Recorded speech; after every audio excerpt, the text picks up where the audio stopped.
Hello, everybody. How's it going? Nice to be back on here every Friday. Exciting week we've had at Darkhorse, and I'm looking forward to today. It's going to be a fun session.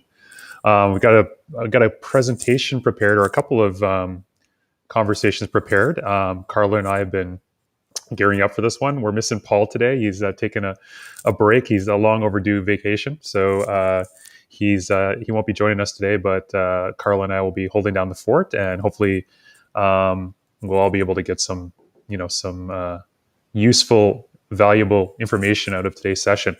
So it's going to be a bit interactive today. We're going to have Carla and I sort of going through some ideas around timely information as it relates to marketing. So we had some good presentations last week for both days, so we got to see what each EIR is up to, which has been really useful. And now I think what we're trying to do is figure out how to get each project into the market effectively. And so one of the things we talk about is this idea around starting with market, going into customer development, and then fulfilling your vision around the product. So that's basically what we're going to be doing, and I'm looking forward to that. I'm just messaging Carly here. We'll get her into the call. Awesome. So what we'll do is I'll actually invite Carla in to join me, and we'll kick it off. Hey, how you doing? Good, and you? I always forget that I need to keep my camera on. Otherwise, I'm such a bad multitasker. I was trying to type to tell you, like, hey, put your camera on, and I was trying to talk at the same time, and I was just getting distracted with myself. I'm like, what am I supposed to be doing right now? Should I be? I'm so spoiled. I'm used to Paul basically running the whole ship, right? So now I'm like trying to be like production here, and at the same time, speaking. That's why we need Paul. Yes, exactly. Well, see, there you go, Paul. That's a great compliment to you. I know you don't get enough of them when you're on live, so there's one for you right now. We need you, for sure. Carla, it's been a fun week. We've been having some fun. I know that you and I both work on a agency together, and it's been a lot of fun, sort of working on that project together. But we've also been gearing up for today. Like we've been having some good conversations about all things marketing. Yes, it's been fun. Although I work in marketing, like you never always know everything. So it was a lot of fun to, really go into it and do as much research as possible. So yeah, it's been a good week. Exciting. Yeah, absolutely. So what we're going to do today for the team is we, as I mentioned, we had some great presentations last week. I was really impressed personally with everybody's progress with their ideas and with their project. And now there's like a lot of nuts and bolts things that are everybody's starting to run up against. So I had a number of questions this week that came in as it relates to like sort of an approach to get into market with the product or the products or at least the brand, the concept. And I think those are some of those conversations led to some great questions that we can actually highlight today as part of some of the stuff I can talk about at the end. But I think we're going to kick it off with some of the awesome stuff that you've been working on. So I don't know if you want to maybe share a little bit of the stuff that you've been most excited about before you do your formal presentation. Is there anything you want to like kind of tease the group with? You're putting me on the spot about things that I'm not ready to talk about yet. Well, you know what? You can give them a bit of a foreshadowing of some of the other stuff that's coming. I mean, there's been a ton of changes in the world of marketing. As you and I know, it's like one of those things, like you said, if you pretend that you're an expert at everything, you're just lying, right? Like, because there's just so much, and you can just go down the rabbit hole in many different directions. Obviously, for us, social media is really important because it's sort of like the base. It's the base of sort of what you're building a lot of your stuff off of now. Every company, as we talk about, used to be every company needs to be a technology company. Now it's like every company needs to be a media company. Yeah. So that's that's sort of the new era, right? So it doesn't take away from technology, because you still need to, obviously media needs to be produced from technology, but that foundation just got a new stack, so you've got like tech, and then media, and then your brand sitting on top of that. So like I said, I don't. You don't have to give away any of your trips. I can't even speak today. Any of your tips or tricks or any of that. But like, I just to have this conversation really briefly. What have you been most excited about? It doesn't have to have anything to do with your presentation today. But what have you been most excited about as you've been sort of revisiting the rabbit holes? What's been blowing your mind the most? It's not that I don't want to give away my tips and tricks. I mean, ultimately, like, that's the big goal, and that's why I'm working on the things that I work on, because I want to give it all away and Yeah. continue getting more.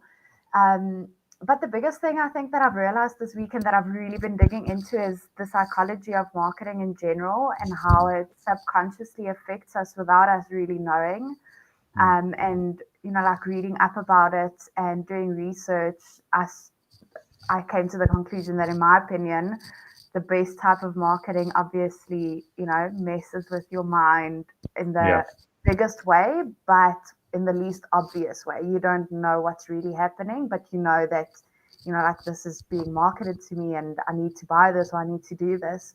So just like all the psychology and mind games behind it was quite fascinating. And I'm busy doing research. I was hoping that I would be able to include it in my presentation today, Mm. on YouTube Shorts, which is another Mm. new contender in the world Mm. of video marketing and, well, Yeah. video social media marketing.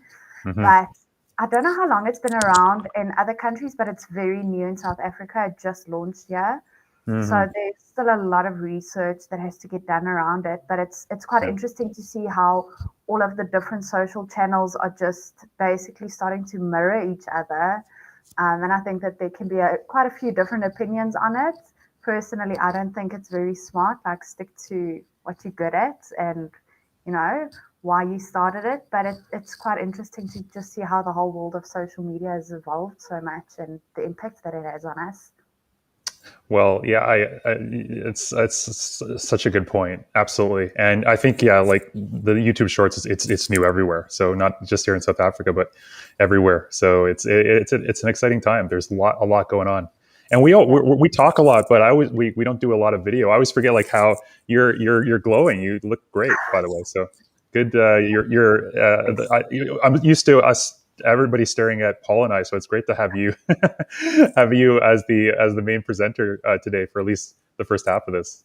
I'm excited Thank about that. you. I think the audience will appreciate it. Ring lights and makeup does wonders. You don't want to see your bed in the morning, then it's going to be a different story. Oh yeah, I know what you mean. I know what you mean. Yeah. Whoever EIR is, if you're actually watching on Facebook, just put something in the chat so we can see that you're there. Nice to see you, Rachel. Nice to see you, Andrea. Nice to see you, Nadabi, Shamsia. Nice to see you. And so, yeah, extension. Nice to see you. Welcome aboard, everybody. If you guys have any questions today, so this is going to be pretty interactive. So we're going to be inviting some ERs in to basically talk about their specific projects. So if you have any questions for Carla as it relates to social media, you can kind of just I'll keep an eye on them as she's chatting. You can kind of add them to the thread, and then we'll either get your question in, and if it's something, and if you also want to talk about your project at the end, then just let us know, and then join the backstage so that we can invite you up. Okay, so why don't I just shut up and let Carla take it away from here? I'll let you get going, Carla, with your presentation. You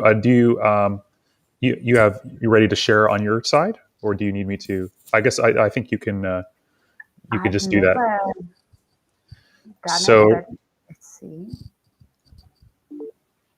yeah, perfect. You've got it. You got it. You got it there.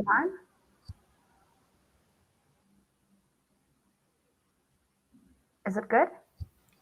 Perfect. I'm leaving. Okay, awesome. So this presentation is not going to be super long, but mainly focused on one of my new favorite social platforms, which is TikTok. I know that a few weeks ago, we had really intense conversations about TikTok and growing on it. But for today, I just wanted to go a little bit deeper into it, like where it started, how it started, where the whole idea came about, and just some extra tips and tricks that I've learned on TikTok as a creator. Although I don't really see myself as one, but really exciting, this platform. And I think that it says a lot about this specific channel. If you just look at how many of the other bigger or older social media channels have completely adjusted their own platforms and algorithms to try and match up to TikTok, who's actually quite new. I think that definitely says a lot about what they're doing, and they're clearly doing something right. So TikTok started from the bottom. There's a few funny references in here. So just a little bit of a breakdown on the history of the app. So it initially launched in 2016, and the company that owns it is called ByteDance, which is quite interesting because they mainly focus on artificial intelligence and building AI products and algorithms. And I think, like when I read up about them, that really made a lot of sense on how sensitive and accurate the TikTok algorithm is compared to other platforms out there.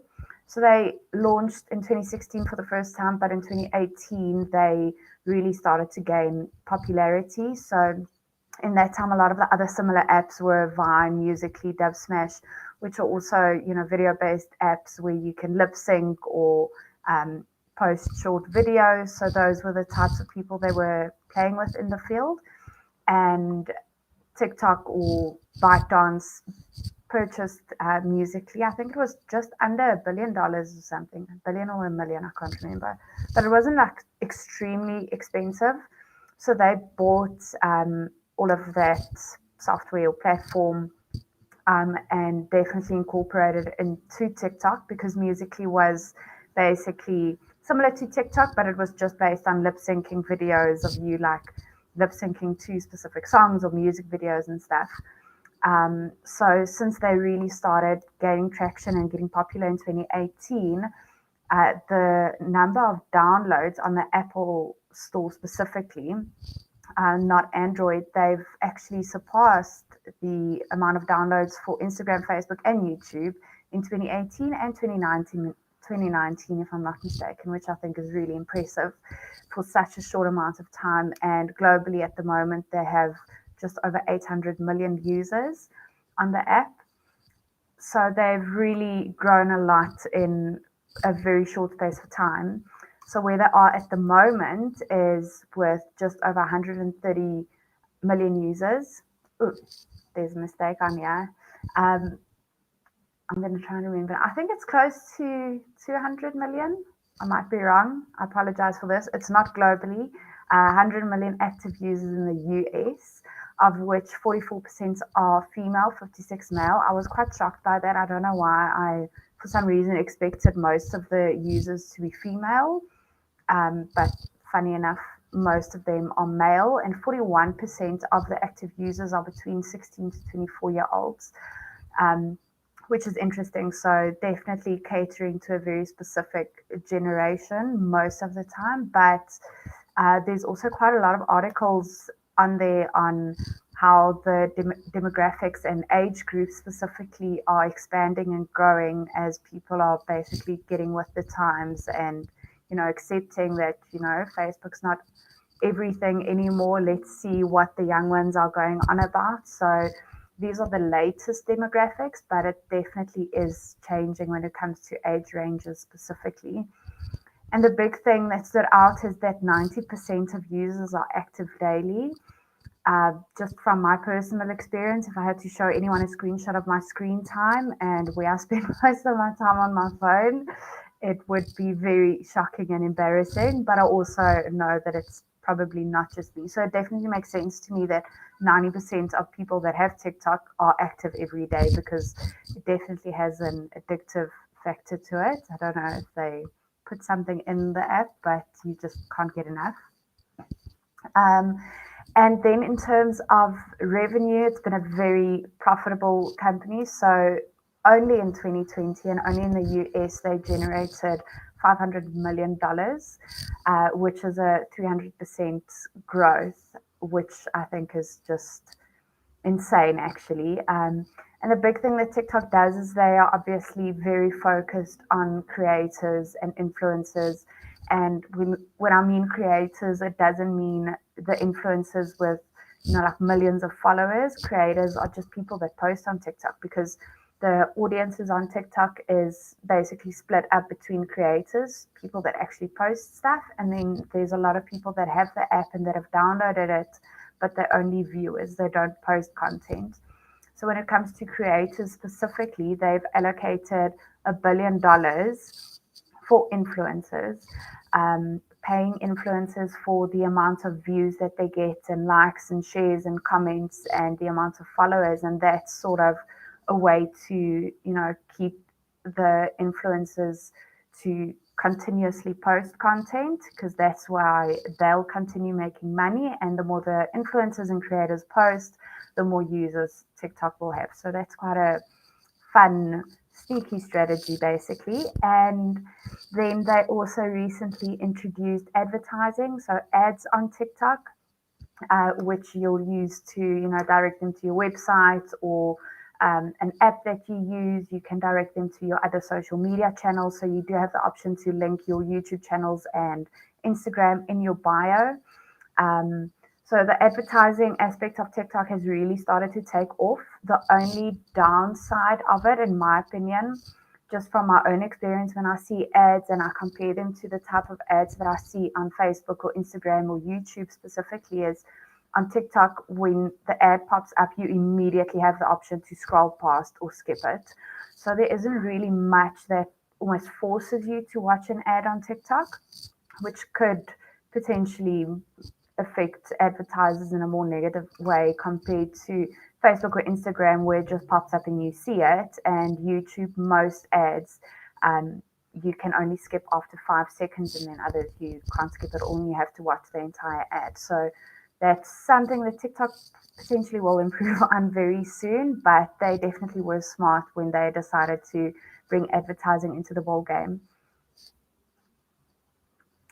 Then the TikTok algorithm and the type of content is, I think it's a conversation that no one's ever really going to get to the bottom of, to be honest, just based on my own experience on the app and the research that I've done.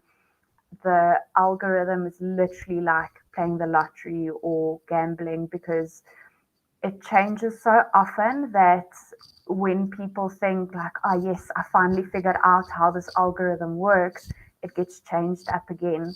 And I don't know if they do that on purpose or if it's experimental, but the algorithm, and when it comes to the amount of views that you get on videos and interactions and engagement and the just likeliness or likelihood, my English went away, of any content going viral, you only have so much control over it, because it is really a gamble and a numbers game. So from what I could find, some things that do affect the algorithm is the time spent by the user, not just on the app, but how long you watch a video. So videos on TikTok range from 7 seconds, and some accounts with bigger followings have the option to post up to 3 minutes, but the average is between 7 to 15 seconds. So the longer you watch a video and engage on it or watch it on a loop, the algorithm picks that up and it will start showing you similar content. And obviously just based on the things that you interact on. So the videos that you like, you comment on, or you share. Other things that affect it is the type of video content that you post. So there's something that hasn't been confirmed or established yet, but a lot of people say that, videos where it's an actual person that's speaking as opposed to lip syncing or using a voiceover, that tends to perform better. But also sometimes if people lip sync on something, or if you duet a video or stitch it or go live, those are all things that affect the algorithm. So just if there's anyone on here that's not on TikTok, hopefully everyone is, but if you're not, so when you duet a video, It's basically you posting a video of yourself reacting to another creator's video, which shows up on the screen right next to you. So you can interact and comment on it, or a lot of creators do like put a finger down challenges, or they show a hack, and a lot of people will duet it and show how they also do that same hack. Stitching a video works similarly. So instead of having the two screens next to each other, when you stitch a video, you'll select a time frame of the original content creator's video. So it will play a few seconds of the original video, and after that, it switches over to your reaction to the video. And then TikTok also gives you the user capabilities to go live, which is quite fun and a way to monetize the app, which I'll get into shortly. Although you do have to have a certain amount of followers to go live. In South Africa, it's 800, and in most other countries, it's 1,000, which sounds a lot, but it's really not that much. I think with my personal account, it took me 2 or 3 weeks to get to 1,000 followers. And from there, I was able to go live. And then something really interesting that I came across is that out of most of the most popular social channels, TikTok actually has the highest engagement rate. So this was done by looking at influencer profiles specifically. And just to give a little bit of background on engagement, these percentages are basically just what percentage of the people that follow you or see your content actually interact with it. So, what percentage of people like it, comment it, share it, save the video? Those are the four main things that influence your engagement. And one of my biggest frustrations as someone that works in digital marketing and social media specifically is we've been conditioned so much to want to focus on how many followers do I have, how, like how big is my account, how quickly can I grow this account to get to 10K or 20 or 30K or whatever, when in reality the biggest and most important metric is actually your engagement. Because at the end of the day, you post content because you want people to interact with you. You want them to like it or to share it with a friend or to save it for later. So when it comes to looking at your engagement versus the amount of followers you have, it really is a thing of, like just putting the vanity to the side and looking at quality over quantity instead. So you can easily have 100,000 followers, but only 5,000 of them or even less actually interact with your posts and, enjoy your content, where it would actually be better to then rather have less followers, but you know that all of these people that follow your account are genuinely invested in the content or product or whatever it is that you post. So quality over quantity, and yeah, just the level of engagement on TikTok compared to the rest of the platforms was quite a shocker for me, although not really. I did anticipate that it would be higher, but not as high as it is. Then just a little bit more on the algorithm. So according to TikTok, although they don't really get too specific, the system recommends content by ranking videos based on a combination of factors, starting from interest you express as a new user and adjusting for things you indicate you're not interested in too. So that's basically, again, looking at when you scroll through TikTok, it will start off with showing you a whole bunch of random content from different sized creators, different amounts of views, and it will check what are you interacting with, what are you liking, commenting, sharing, saving the videos, how long do you watch these videos for. Those are the main things that the algorithm will use to establish what type of content you would prefer, and that's what will start showing up more on your For You page. But other things that included is what you interact with and engage on, but also the content that's posted, the info on it. So which sounds are used. You can either create your own sound if it's a video that like you speaking, or it's pre-recorded that you're uploading, then it will be a sound unique to your account. Otherwise, there's trending sounds that you can use, which will influence the amount of views that you get. Same with captions, the actual written caption of the video, but you also have the option of doing like subtitle or closed captions on the videos. Those tend to perform quite well if it is a video of a person speaking, and of course, hashtags that are used. Other things that influence it is your device and account settings. That's specifically related to location settings and language preferences. Although location settings can be manipulated with a VPN, I've worked with a company before that wanted to target US based customers, but we were based in South Africa when we posted the content for them. So you can manipulate it by just using a VPN and adding it as if your location is in the US, which means that your content will be more likely to show up in that specific market and not necessarily your own location. How long you watch a video also affects the algorithm and how often a certain or that type of content shows up. And yeah, the trends again with hashtags, sounds, and effects, they have quite a big variety of different effects and filters and interactive games almost that you can use on TikTok.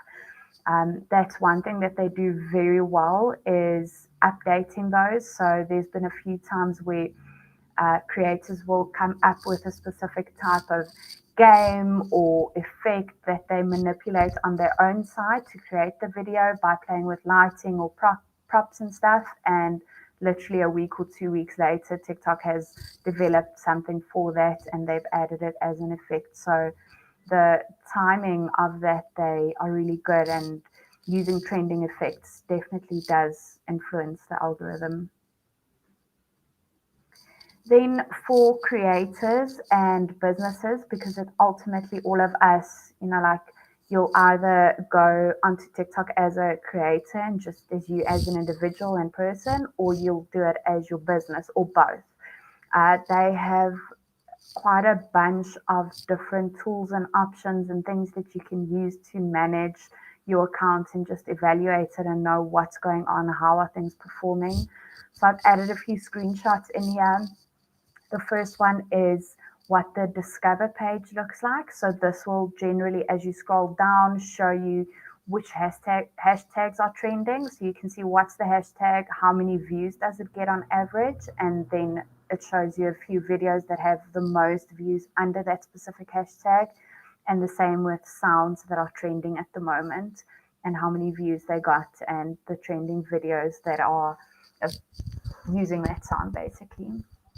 Then they also have created tools. So the same as on Instagram, where you can have a personal or professional account, TikTok gives you exactly the same option. I recommend people to sign up as a creator so that you can get access to all of these extra analytics, regardless if it's a personal or business account. It's still quite fun and interesting to see what goes on with your account.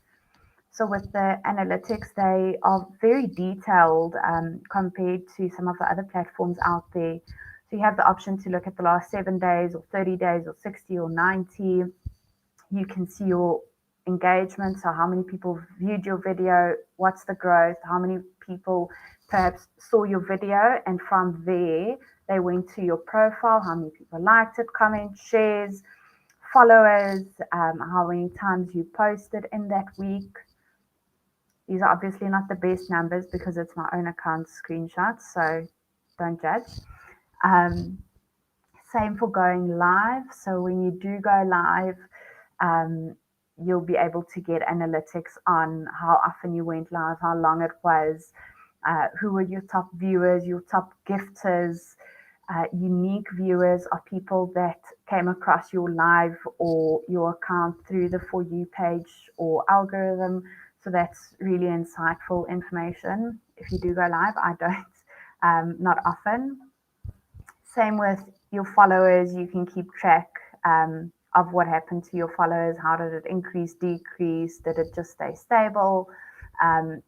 New followers, you got growth rate, the gender, location of your followers.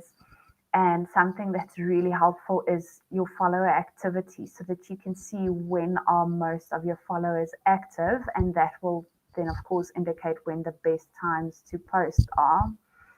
And another thing that TikTok has for creators is you can actually make money out of it. I'm showing you guys the millions that I've made out of TikTok. But these are purely just from going live, and people can send you gifts on a live. Obviously, the bigger the account is, and the more viewers you get, and the more gifts you get, the bigger the balance will be. Not like mine, and you can just withdraw it through PayPal, and you have some extra money. So this is available for all content creators as long as you have over 800 or 1,000 followers that allows you to go live.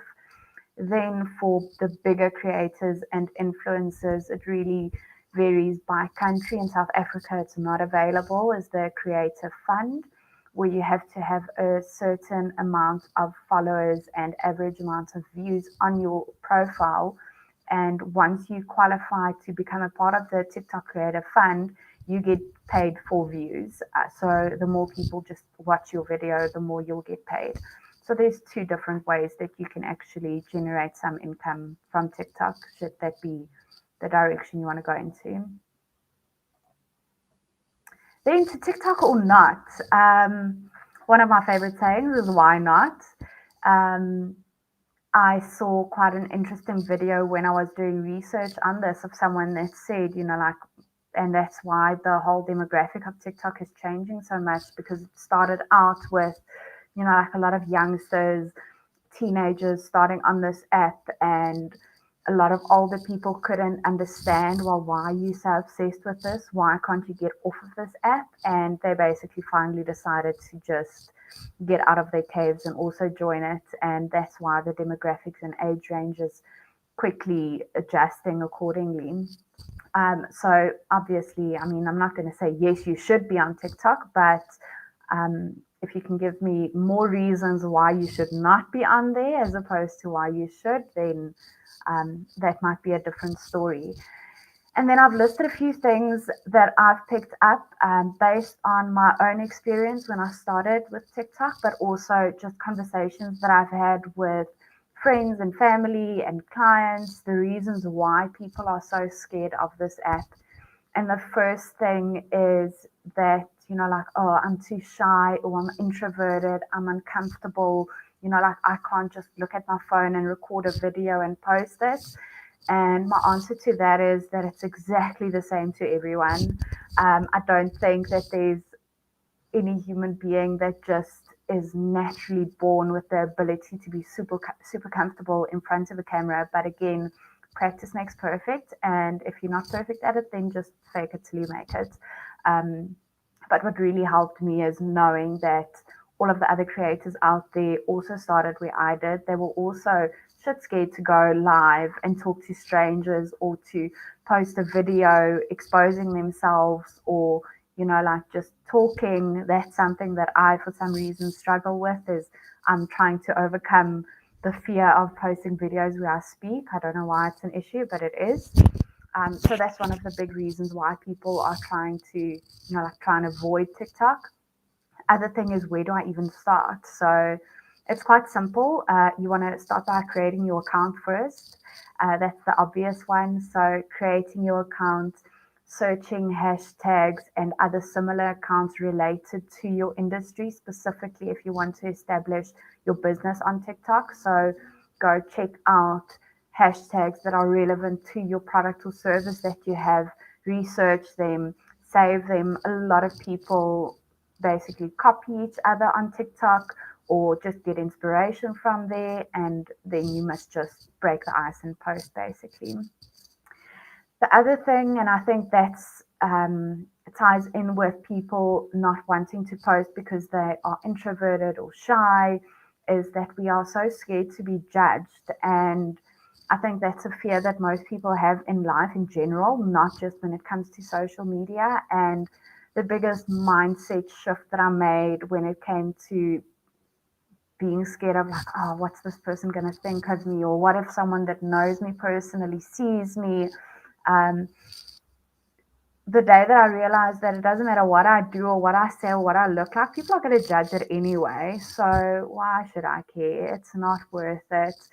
you are not going to be perfect. You're not going to make everyone happy. Not everyone's going to like you. And I wouldn't want it that way. So, yes, people are going to judge you. And I think the sooner you just accept the fact that, there will be people that judge me, people have something to say, not everyone's going to like it. So what?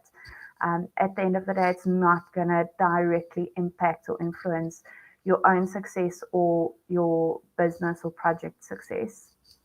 And two other things that are quite interesting is people want to be active on TikTok, but they don't want to show their face or use their own voice when they create videos. So not everyone is equally comfortable in front of a camera, or perhaps you just don't want to have your own face as the face of the brand or business, which is totally fine.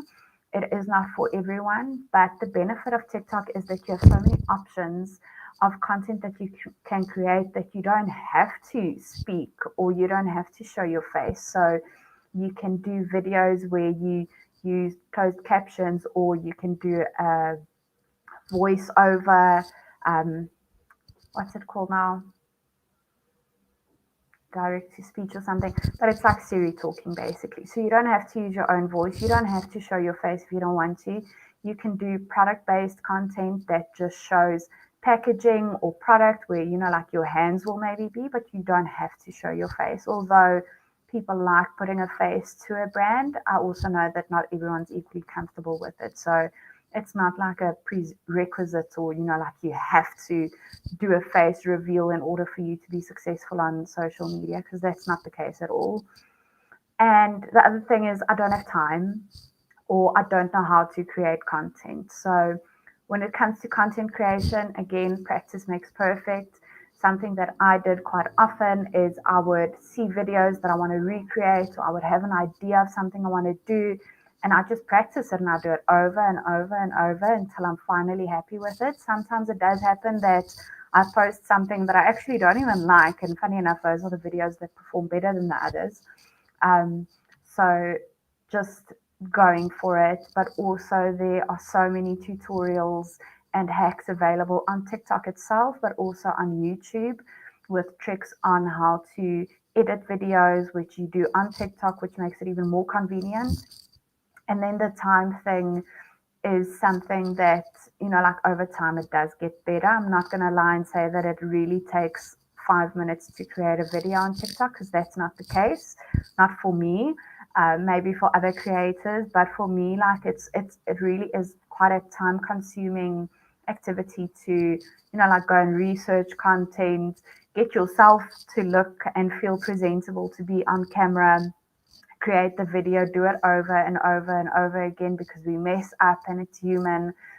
Then to edit it and to post it and to go back after you've posted it and go interact back with other comments that you might have gotten. It really is something that's quite time consuming.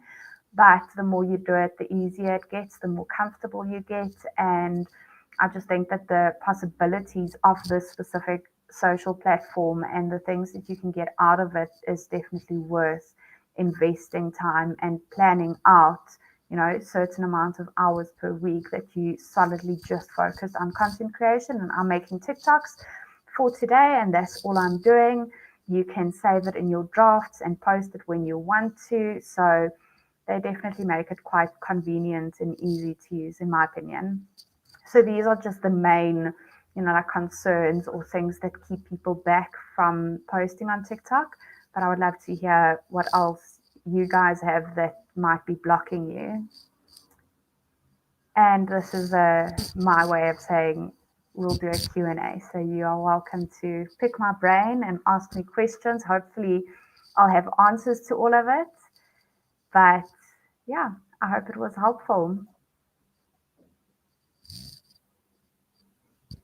I think you're on mute, Yeah, I'm Evan. on mute, of course, always. Thank you very much. Yeah, that was awesome. Very cool. Very cool. Amazing. So some great comments here. Let me uh, share a couple of them. So you've got. Let's see. No, it's not. It's not gonna. It's not gonna pull across. That's okay. But yeah. So basically, let's see if we have any questions for you. So. Um, Shamsia said Carla is the light, and Thank you. that's a very nice comment. Yeah. Um, so one of the comments actually Shamsia made is, "I'm not a creative person." So that's actually an interesting comment. So how do you address that, Carla? If you're not a creative person, what do you do? It's a difficult one because in my mind or in my opinion, no one's not creative. All so, of us so have you tell these. yourself, you look in the mirror and say, "I'm not creative." I am creative. I mean, you Yeah, basically talk yourself off the ledge. Yeah, yeah. yeah, That's. I mean, I agree with you. I think everybody universally is, we're all like naturally creative. But I think what she's probably getting more closely to is that I think all of us have inclinations or comfort levels like in different directions, right? And so some of us are not as comfortable thinking of ourselves as creative. And I think, there's, I mean, we can talk like about philosophically why that is or how we get there. Because I think as a kids, when none of us would rate ourselves non-creative or creative, we're just all creating every day and having fun. yeah. But then, as we get older, we sort of get conditioned or kind of put down different paths. But all that being said, I mean, I shared something on Tuesday that I think works for me every time, because some days I just don't feel very, it's like, they say creator's block or whatever. Like I don't feel very creative. Is model creation, creativity. You don't have to invent everything, right? So go find somebody that inspires you that is you find very interesting and try to model like something that they're doing, and that becomes creative. Like in you doing it, you all of a sudden now become very creative because it's something, first of all, that you probably haven't tried before. Secondly, you're inspired by somebody else. There's something there that obviously is going to resonate with you. It's probably going to resonate with other people, right? And so just basically finding somebody to model, like for example with content and so on, that's an option that we all have. Yeah. I think creativity specifically is something that has to get stimulated. So if you're not often stimulated creatively, then it's not going to come naturally to you. But Yeah. just when it comes to TikTok specifically and modeling other people, I'm going to go straight up and say, like, there's nothing wrong with copying other people. Like, exactly. Especially Mhm. on this platform, like, because you can use different sounds that other people have created or literally exactly recreate their videos. There's been a few times that I saw something where someone will just lip sync someone else's audio, but the lip synced video performs better than the original creators did. So Mm. on TikTok specifically, like you don't have to always come up with original content. I think, like model copy other people or use inspiration from that. And the more comfortable you get with it, then you'll see that naturally other ideas will flow to you. Hmm. Yeah, that's a great point. Um, okay, so Hamza says great presentation, and Andrea said nice presentation, very helpful.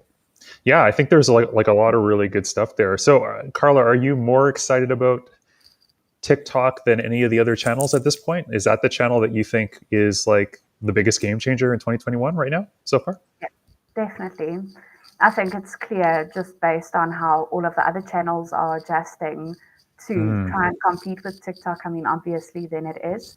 Hmm. It is definitely the channel that I'm most excited about, but it also scares me the most. I'm the Mm. least comfortable on TikTok, but just the challenge of it and knowing like this is not an easy channel to figure out, and there's so many things that constantly change, and you have to continue learning. That really excites me even more. Mm. Yeah, yeah. So I'm gonna have a few things about TikTok. So, what are your thoughts on a lot of people when they think of the channel? They probably think of the early origins where it's basically people dancing and sort of acting up, right? Like, or Yeah. acting out, I should say. So what do you say to that? Like in terms of like, is that still the case with TikTok, or is it something that is a little different now? Has it evolved, or is it still in that the Wild West stage where really like most of it is a lot of just goofing around? Yeah. I think it's a good combination. But I also think that different people will have different opinions on it. So, Hmm. because of how the algorithm works and the type of content that I've interacted with, like I hardly see videos of people dancing on my TikTok because that's the stuff that I would normally just scroll past. Hmm. But Okay. definitely a lot of people still do it. But there's also been a lot of trends and fun ways that you can still, if you are comfortable dancing in front of your phone and posting it, there's a lot of trends where people will incorporate education or mentioning products or services into using these trends. And, like with specific movements, then text pops up on the screen related to a product or something. So, I mean, that works for some people, but definitely it's not just, like a bunch of 16-year-olds dancing. Not in my Okay. opinion, in Awesome. my experience.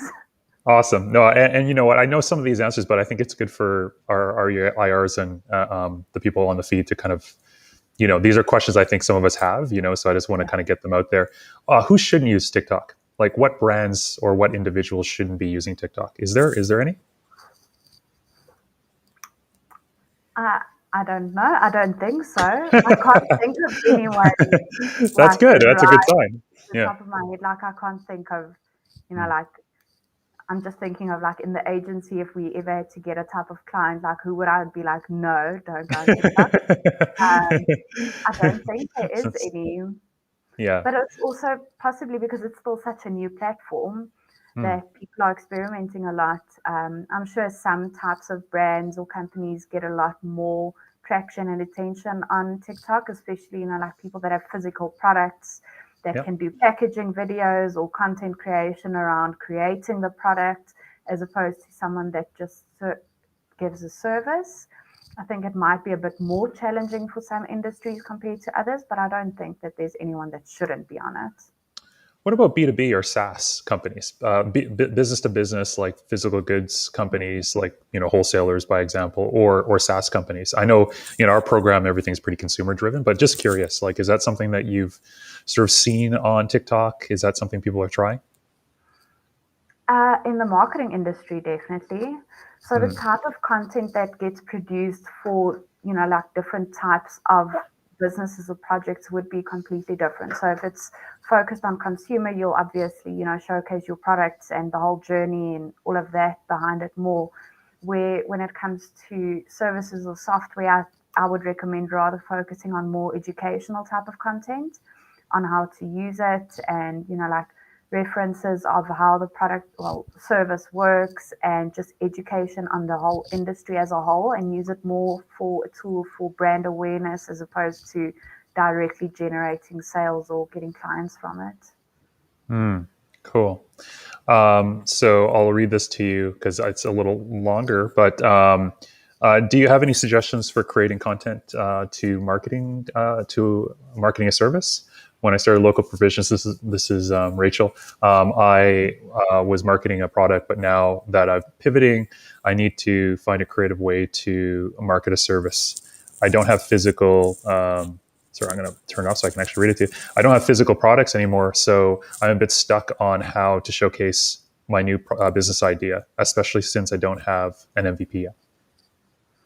So with local provision specifically and on TikTok, um, firstly, I'll focus a lot on educational content and showing people how it gets used. So, like you can post screen recordings of placing fake or demo orders, but also, like more interactive types of content where you actually speak to your audience and get insights from them and explain the business to them. So a lot of it would potentially probably be more educational based and using that as a tool to get insights and feedback from the market as opposed to just directly trying to sell a product.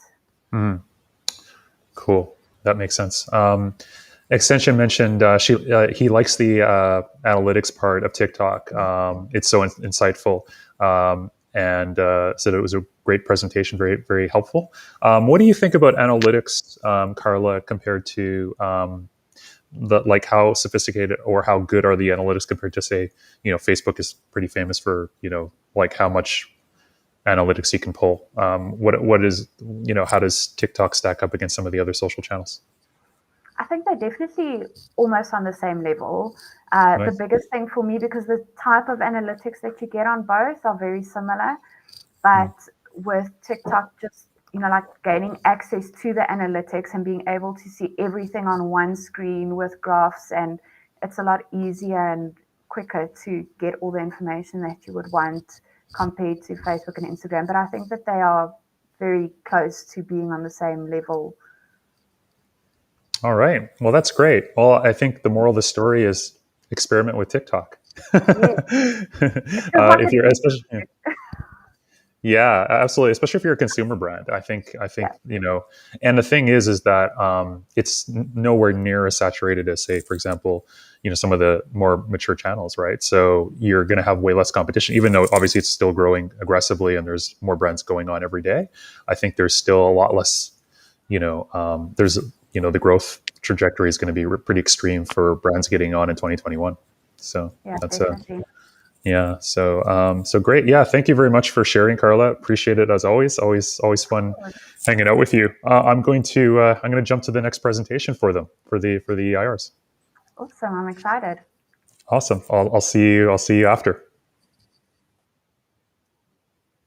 Okay. Let me go ahead and do my presentation for folks.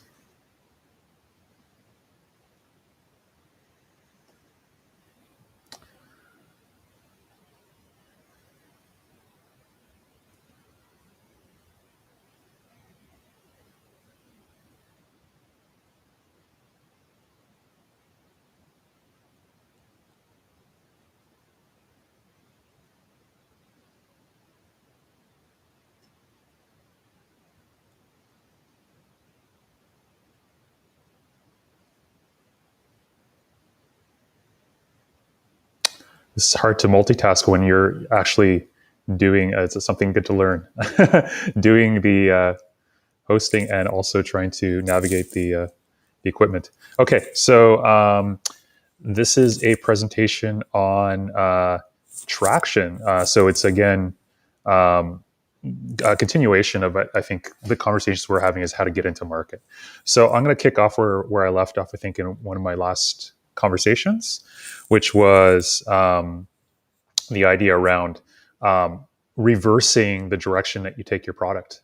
So for the EIRs, entrepreneurs and residents that are building out brand new products in the market, launching new companies, obviously our inclination, or not obviously, but I think for most of us, our inclination is to build the product first, and then to get your first customers, of course, right? And then you go after as much of the market as possible, scale up from there. And that's sort of what we've been sort of taught, I think, by and large, from each other as well as from advisors, experts, and so on. I've more recently come to understand and I've been experimenting with going in the opposite direction. And the reason why is because it gives you more optionality, it gives you more choice when it comes to what ultimately you're bringing to market. It also gives you potentially more leverage in terms of resources without as heavy upfront requirements to invest in product before you have invested in a deeper understanding of the customers that you're going to be having for that product. So this is going to be, again, a perspective. There's going to be lots of folks, I think, that would maybe challenge this, and I'm okay with that because I think it's just better to have options, right? And so if you like always starting with building the product first, and depending on what you're talking about, it actually still makes a ton of sense in some cases, especially if you're inventing something that's brand new. Obviously, you're going to have to start with the product. Well, not obviously, actually. I could even argue that you could start with the market for that, but that's a whole other story. Most of us are not here inventing something that's never been done before. A lot of us are using innovation as our sort of main ingredient. So we're innovating on an existing idea at some level, right? We're not creating something from scratch. We're not sort of in the science lab sort of trying to come up with the next light bulb, right? So this is going to work for a lot of us that are entrepreneurs entering the market. So market first, if we're going market first, then there's an idea that the market's massive, right? Like whatever market we're talking about, typically it's going to be at the largest end of it, it's going to be really large, and so you're going to have to niche down pretty much right away. You're not going to be able to take any market on in its full sense from day one. And so that's the first thing that we all have to do is find a market and then niche down into a subset of that market need, right? So try to find the most interesting part of that market for you. And how do you find that? Well, it could be, through data. It could be through, like observational research, qualitative or quantitative research. Like you could be looking at, having conversations with folks. You might actually have some unique insight into that industry yourself based on past experiences. You're going to be talking to maybe experts in that industry, customers in that industry, whatever, but you basically want to look at the industry or the market, and you want to see like who in that market or industry that you want to serve is going to be most advantageous for you to start with. And again, the reason why most of us want to become entrepreneurs, or probably should want to become entrepreneurs, is to solve problems. And so in every market, there's going to be problems to solve, right? So if there is a market, by its very nature, the fact that there's a market, it means that there's people in there solving problems. So if you look at any specific area, there's new and emerging sort of challenges or problems that maybe society's bringing to the table, or technology's bringing to the table, or meaning technology is sort of disrupting something or making an opportunity more evident or more obvious. So there's all these sort of ways where there's challenges that you can get involved with fixing or supporting, right? And so that's the idea here, is that you want to kind of pick the market, obviously, that you want to serve, and the problem that you want to solve. And then you basically niche down to a smaller subset of that market, right? And you can have more than one niche, but normally it's pretty healthy to start with one. And then if that one doesn't work out for you, or once you've done your research, you want to move on to the next one, then that's fine to move on to the next one. You can cross slice your market in many different ways. Obviously, pretty much any variable can be used to niche down, right? So you could look at, it's basically just a sub segment of that market. So it could be, a geographic section of the market. It could be a demographic part of the market. It could be a sub interest. It could be a sort of a specialty within the market, or customer base, right? So there's so many different ways to slice the market, but the idea is to start to narrow the focus so that you're much more specific about who you're serving within that industry. Then the next thing you want to do is prototype really fast. Now I'm going to get more into this on the product side, but basically the idea is that you want to basically be expecting that whatever you're doing, and when we say prototype in this particular way, I'm not necessarily even talking about the product. I'm talking about like the whole idea of whatever it is, like whatever solution that you're trying to bring to the table. So it's obviously going to be a combination of a product and probably a business model and a marketing or branding sort of effort or plan, right? So I'm going beyond in this case. I'm sort of appropriating prototype for a moment, and we're really talking about everything as it relates to your presentation or your pitch is going to be rapidly iterated, rapidly tested, and that's in the beginning of sort of your approach to this idea of creating a solution, right? So you want to quickly test your hypothesis.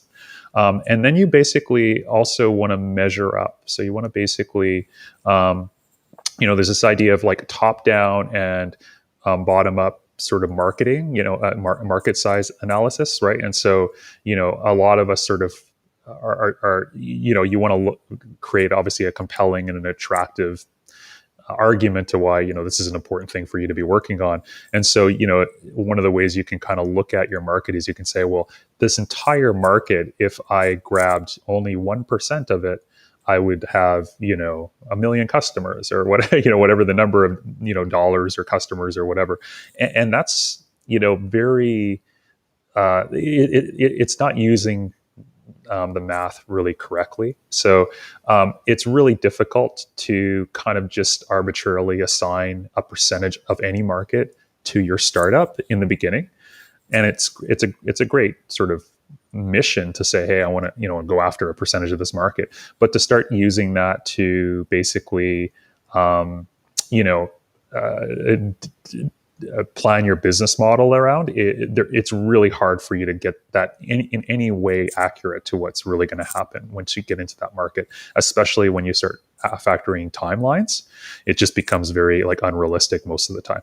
But an easier way to do that is to sort of say, well, how many customers can I serve based on the bottom up calculations that I'm gonna have for this particular industry or market. So my business at the size it's at right now over the next 6 months, how many customers realistically can I generate, or how much business can I generate if I did things at the capacity that I can currently manage to do them at, and how many people could I talk to? How many people could that turn into customers? How many people could I theoretically reach with my initial budgets?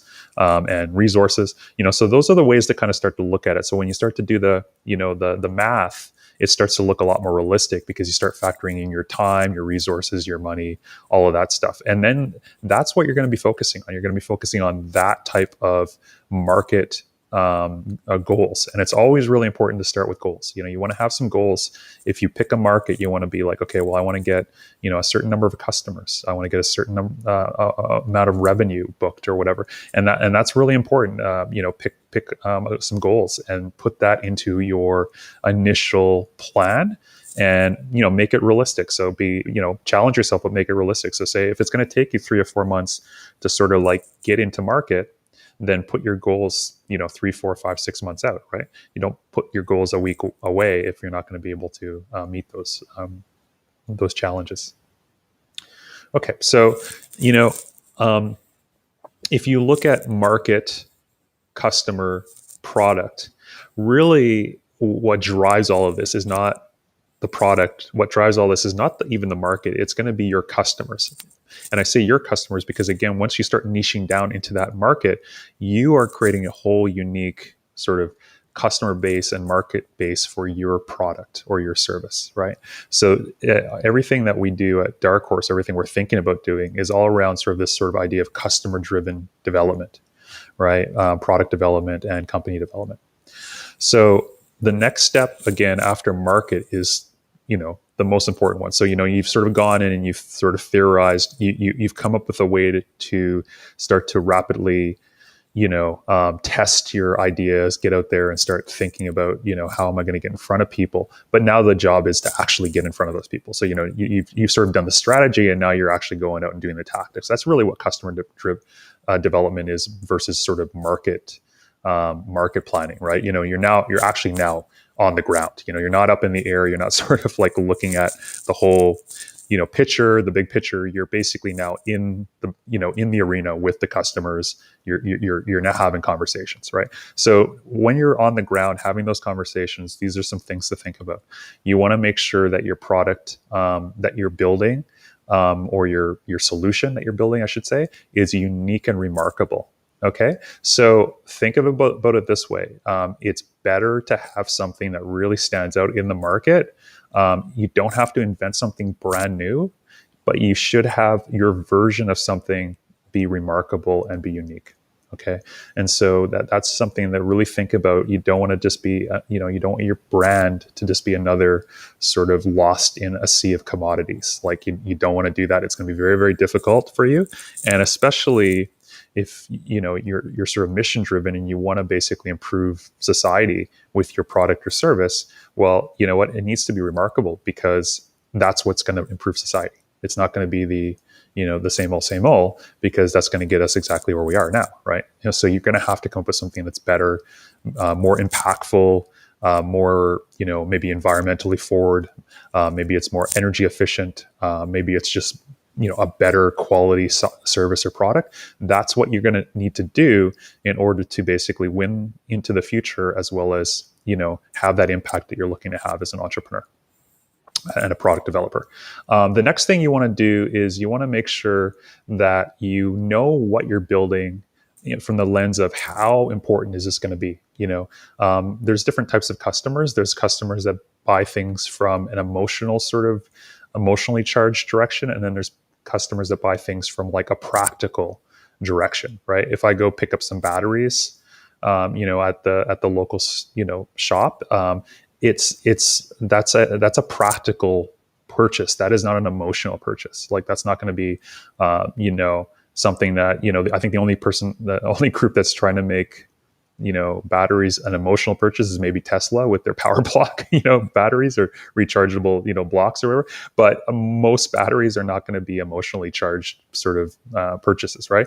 So that's an example of something that, you need to be aware of. Like, is this something that's just practical I'm building, or is this something that actually customers are going to get like excited about?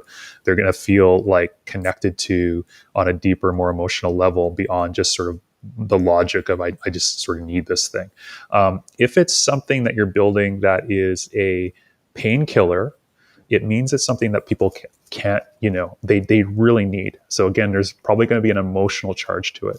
It's going to be something that's really important. Now you can have a practical product that's also a painkiller in specific circumstances, right? So if you are lost in the woods and you have some sort of, you have your phone and it's out of batteries, and maybe putting a battery in it is going to get you saved. Well, that's a painkiller. But in most cases, the painkillers tend to be the ones that have an emotional charge, have go beyond practicality, right? And they're like, people just can't, they're obsessed with it, or love that product, right? The version that you have goes beyond the practicality. So, Apple's famous for that, right? Like people irrationally wait in lineups to get a new Apple, sort of release, right? It's irrational maybe if you're not in that line, but if you're in that line, it's very rational. It's very, or maybe it's not rational, but it's very, acceptable, right? In fact, you're probably happy to be doing it. It's an experience, right? It's something that you can sort of feel good about, especially once you get to the front of the line and you get your brand new X, right? So that's the kind of thing you want to understand, and you want to start to build your product to be more closer to a painkiller and less a vitamin. Again, the vitamin would be something that nice to have, but if you miss your vitamins one day, you're not going to be, necessarily, super distraught, right? We have obviously a project being worked on at Darkhorse, which is all about vitamins, funny enough.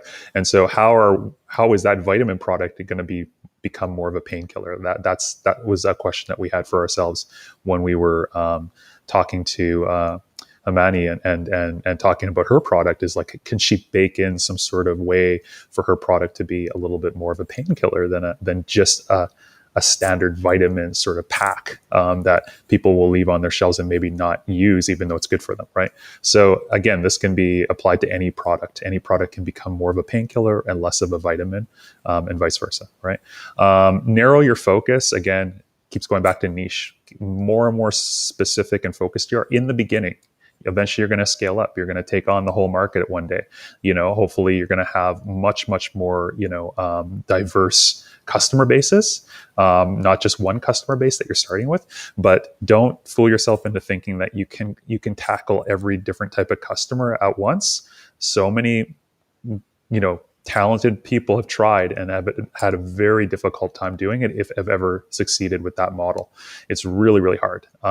If it was easy, people would always do that. Obviously, you want to get, a massive market from day one. Why wouldn't you, right? It's just so hard. The only way you can maybe get to that would be if you had a massive budget, right? And you just want to spend your way to multiple, multiple customer demographics at once, right? But if you're not in that business, then it's going to be very, very difficult for you. You need to start with a market, maximize it, leverage it to grow into those other markets. And then you basically want to, again, we're not starting with the product. We're going to start with the napkin test. We're not going to build something from day one. We're going to actually try to do not building it. So, when we say the napkin idea, it's sort of this idea that we're sort of trying to paint a picture for our customer before we actually code everything up, before we actually physically go out and produce everything. So there's workarounds for this. We'll get into a couple of examples of how you can do the napkin test. And then the next thing is the selling test. So after you've done the napkin test, you want to do the selling test. So the selling test is really simple. It's like, can you sell something or pre-sell it, um, fairly easily without like investing too deeply in product development yet? Is there a way to kind of get to a customer sale or as close to a customer sale as possible, or even a pre-sale if you're, really want to be ambitious here? And then will to know that what you're building or about to build is going to be something that is worth you spending energy on. And we have sort of an approach to getting that done as well. So the selling test. And anything less than being able to sell to a customer, if you're a for-profit business, is literally just self-deception. So if you tell yourself, hey, you know what, I haven't sold anything yet, but I know that this is going to like crush it, you are just telling yourself stories. Until you actually have those customers paying you, you have no idea, because they may look like they're going to buy, but really it's going to come down to whether they're willing to pull their check, their wallet out. So that's something that you learn the hard way when you've gone down the path a couple of times and fooled yourself a few too many times. The marketing test is basically what we use as sort of the way to get into, to get out there into distribution channels. So everybody knows the growth bullseye. That's what we're using at Darkhorse. It's the process that we basically, the spreadsheet that we've shared out, and the formula based on the book Traction.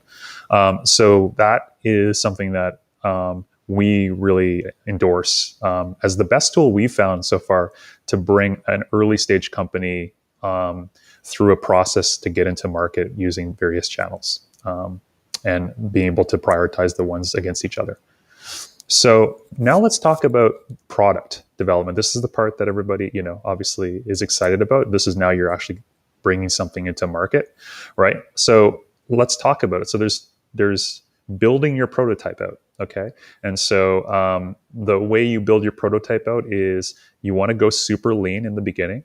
So different things you can do to go super lean is you don't want to go and hire a product manufacturer if it's a physical product. Ideally, you want to, get some samples first, get like a prototype done at a very, reduced investment. You want to do maybe 3D printing, get like a version of it done that way. If you're baking, you don't want to take, if you're, creating food, you don't necessarily want to start in a commercial kitchen. You want to basically start in your own kitchen, so there's all sorts of different ways to basically go as lean as possible, get creative. All you need to do is you just want enough to be able to validate the product. You want to go low tech, even if it's a high tech product, if you can get away with that. Whatever you can do to basically, get something that is approximated to what you want to build before you actually go too far down the rabbit hole. There's so much time that we as entrepreneurs waste building stuff that we end up having to rebuild or end up having to trash. And, some of that process I think is healthy, but some of it is unhealthy. Why I say that is because sometimes, you're trying to figure something out. So as you're problem solving, part of building is your problem solving, right? You're sort of figuring out what the issues are. But guess what? If you're doing that and your intention is to do it and iterate really quickly to get in front of customers to get feedback, that's one thing. But if you're just sitting there on your own, in the lab, sort of over and over again, sort of building something out, and you never really release it because you've never really had any feedback, you're putting yourself in a very, very disadvantaged and dangerous position compared to your competitors and compared to like the market itself, right? So that's definitely not what we endorse. We want you to have a super lean prototype you can get into market before you're happy with it. There's a great saying. It's like, if I'm not embarrassed by my first prototype, I probably waited too long. So that's probably a good rule. Now, again, you want to articulate really clearly that this is a prototype. So that's another really important thing, is just to like articulate to your audience or your customers or your prospects that this is a prototype. This is not the end all be all, but I want to give you something that's an approximation of what we think would do the job. And again, you want to be super high touch. You want to have as many conversations with early customers or potential customers as possible. Build that into your schedule. if you don't put it in your schedule, it's going to be the least fun thing to do, the least pleasant thing to do for many of us. Because if you're an introvert, if you like building product, you're going to spend much more time in the lab and much less time out there, building product. Validating the product with customers. So force yourself to go out there and talk to people, get into forums, whatever you need to do to get out and start to talk to people about the idea that you're building. And don't worry about people stealing your idea. Most people are not going to be even thinking like that. If there is something that's really proprietary that you can't talk to, I mean, there is NDAs that you can look at, non-disclosure agreements. I use them, but most people that are much more legally inclined than I am will tell you that, sometimes they're not even worth the paper they're written on, because if you can't enforce it, then if somebody wants to go around you and start building something, then there's trademarking and copywriting and patenting things. Again, that's a whole conversation I'm not going to spend a lot of time to get into here, but there is definitely strategies around this. But a lot of times it still comes down to resources. You can still obviously try to protect yourself, but if you don't have the resources to enforce this protection that you've placed on your ideas, then you can get yourself you can actually fool yourself into believing that you have something in place that isn't really going to help you. My attitude towards it is that many products, it's probably better to just quickly get into market. Once you publicly disclosed it, you don't need to worry about patenting it anymore. It's basically, or trademarking it, you can still trademark it, but you don't need to worry about patenting it at that point, because now it's public domain, right? And then you can race to the finish line. If it's something that is worth patenting, then that's a whole conversation that we should have. You should have with a patent lawyer. We should have that conversation. If it's something that you think is that unique, that it's really like a proprietary technology, then maybe that part you're not going to ever go out and talk to customers early about. You're going to keep that part back. It doesn't mean you can't still have great conversation with customers about every other aspect of the business and the business model, and all the other things that are not related specifically to your patent. But you may not want to get into the secret sauce of exactly how you're going to be delivering something to somebody. So again, the problem, I guess, with you having any sort of recommendations here is that there is case-specific instances where these recommendations would have to be challenged, right? But I think for most of us, we're not going to be filing patents. Most of us are not going to be building products that are that inventive. There are going to be more innovations on existing ideas, and it's going to be about creating a higher quality version of it or a unique spin on an idea, right? And so that's going to be where it's better just to get into market quickly and to disclose to customers, not worry about competition, be the best of the competition that's going to be out there to challenge you. Because as soon as your idea takes off, there's going to be competition. If you're doing something well, there's going to be other people that say, hey, that's a good idea. Why don't I do that too, right? So don't worry about that. Just get into market and get your product out there. The other idea is, most big companies, they're not going to challenge your unique niche version of an idea because they're focusing on the bigger, broader market by then, And so a lot of times people think, well, hey, I don't want to, get out there because now, Apple or Amazon or Google or somebody's going to see this and, they'll just take me out of the market. Well, that doesn't happen as often as you think. Now, there is acquisitions that happen a lot, right? And these companies will look at you if you're doing something interesting in their space, and they will look to acquire you quite often, but they don't often directly compete with you. Now, there is obviously exceptions to this rule, right? Where, big companies do compete with very small companies. And I don't think that, we can pretend that that doesn't happen. However, the bottom line is that if you live in fear and you just, prevent yourself from getting into market every time because you're worried about a bigger competitor, you're not going to be a great, you're not going to be very suitable to do entrepreneurship. You're probably better, maybe more, supporting or joining an entrepreneurial company, maybe, because that stress is going to always, take you out of the game. If because you can find reasons not to build and do anything. There's so many more reasons oftentimes not to do something that you can come up with. If you wanted to go and do like a cost benefit analysis, you could probably find good reasons not to do most things versus the reasons to do them, right? Because there's a lot of unknowns. There's a lot of challenges. There's a lot of reasons why, and you can easily prove yourself right if you don't do it. You can be like, well, good thing I never did that, because there's nothing that's going to challenge you not doing something, right? But doing it, that's where all the challenges come in. That's where all the fear comes in. That's where all the potential, you know, mistakes, issues come in, right? And so that's where you have danger of failing, right? And so if you're going to do it, you might as well just commit, right? And not worry about competitors, and just worry about building an awesome product and service and company. Okay, so we talked about how to build a prototype, sort of. I mean, I didn't get into enough details, I guess, about it, but we'll do some workshops on prototyping. For those of us who are doing prototyping, we could talk more about 3D fabrication and 3D printing. We can talk about different resources to source, your product. But here's a couple of things you can also do instead of not building your prototype directly. You can basically not invent like a new sort of product by using things like private label, curated drop shipping, and crowdfunding. Okay, and so these are three different ways that you can kind of get around, in the beginning at least, building out your own product. Right. And this is something that we've been talking a lot about in this program, because we believe that, it's more important in the beginning to build a customer base and build a company, because that gives you the ability to continue to build products.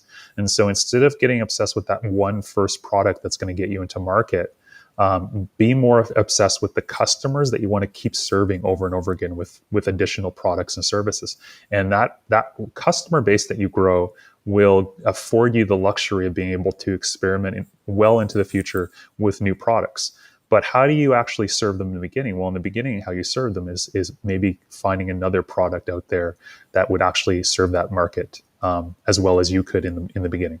Okay, there's a lot less. There's a lot of great products out there that do not have the level of marketing or branding or customer development that you can bring to the table as an entrepreneur. And there's so many options to do that as well, right? And so you can still build out an amazing product over time, but in the beginning, maybe you want to find an amazing product or amazing products for your market. Okay, and so again, it's all about serving the market. It's not about what you want to do as much as about what does your customer want. And if they want an awesome solution and you can find it, maybe using that awesome solution is a better option in the beginning, right? And then over time, you can actually improve upon that idea as you get more and more deeply understanding your customers. You can come out with your own unique version or a completely new and novel solution for that product for that customer. So again, private label is simply just this idea of creating a product. I don't even know if I'm spelling that right. That's really bad. I think I might have spelled label wrong, or no, maybe I didn't. Anyway, I'm questioning myself at this point. But basically, private label is the idea of finding a product out there that a manufacturer is willing to let you brand and market and rebrand, right? So under your own unique company and own unique branding and marketing. And so, and in many cases, you can even find private label products that can be modified slightly. So it's not even just private label, but you actually do kind of tweak it enough that it becomes your own unique version of that product. So there's two options there, obviously, to get like something that's straight up ready to be private labeled. And there's also finding a company that is selling something that you admire and going in and working on a deal with them, because a lot of companies are happy to have competitors that they're supporting. They're happy to, because they're not going to necessarily want to take the entire market on. They might be in a different geographic location than you. They may actually have a completely different sort of customer. Certain products serve multiple customers very uniquely, and they may not be really interested in every customer that they could potentially attract. They may have just different, completely different sort of approach, a different distribution model, a different business model even. And so there's lots of things that you can do with a company that allows you to partner with them and take the product and all their manufacturing capabilities, all of their resources that they've already invested, and you can leverage that immediately and start to sell the product that you want to sell, or at least as close as possible to the product that you ultimately want to sell at the end of the day is coming right out from day one, without you investing in any of that R&D, any of those manufacturing, resources, all of that other stuff. You don't have to start there. You can start with private labeling, and that's a great option for many of us, right? And so one of the first versions, the prototypes that we did for Heavenly Street, I know Heavenly Street is now in recently speaking with Chandrika, it's going to be going in a slightly different direction, which is exciting. I'll let her reveal, some of the stuff she's thinking about. But the original version of the product was a private label arrangement. So we did not produce the soap. We when we did the original prototype for that particular idea just last year, and sort of testing out the idea of the sort of brand that was delivering a unique product in clean beauty and like the soap industry. We went and found the best company we could find that would be willing to work with us on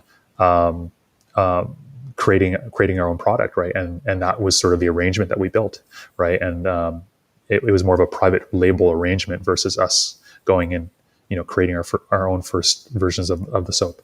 So that's an example. I mean, there's lots and lots of examples of this in the market. You probably don't even know most of the companies that are using private label. You wouldn't know. There's no reason for you to know unless you want to go and do some heavy background research on that company or brand. But it's very, very common. And so this is something that we all as entrepreneurs have an option to use. And it's a really great option. The next option is curated dropshipping. Why I say not just dropshipping is because curated dropshipping to me is like the level up of dropshipping. So it's the idea that you're not going to just sell everything out there that's within, the category of your particular idea or solution. You're going to go out and be very careful about finding something that is, awesome at the top tier of like solutions, and you basically bring that to the table for your customer. And so you're basically doing the work that that your customer doesn't have to do anymore, because you're curating, the experience for them, and you're sharing different products that they will find valuable, right? And so that's something that's really, really powerful that you can do, especially in this day and age where most things are very noisy, and it's hard to find what you're looking for and know what the best of the best is out there. And so doing some curated drop shipping and providing even multiple products and services as it relates to your brand and your market is something that's really powerful. And again, it's a way for you to not have to build your own product. Drop shipping is simply that you don't even have to hold the product. You don't have to buy typically the product up front. So the big difference between this and private label is that with drop shipping, somebody else is actually going to do all the fulfillment for you, and they can even package it for you specifically to your brand, or box it up or whatever it is.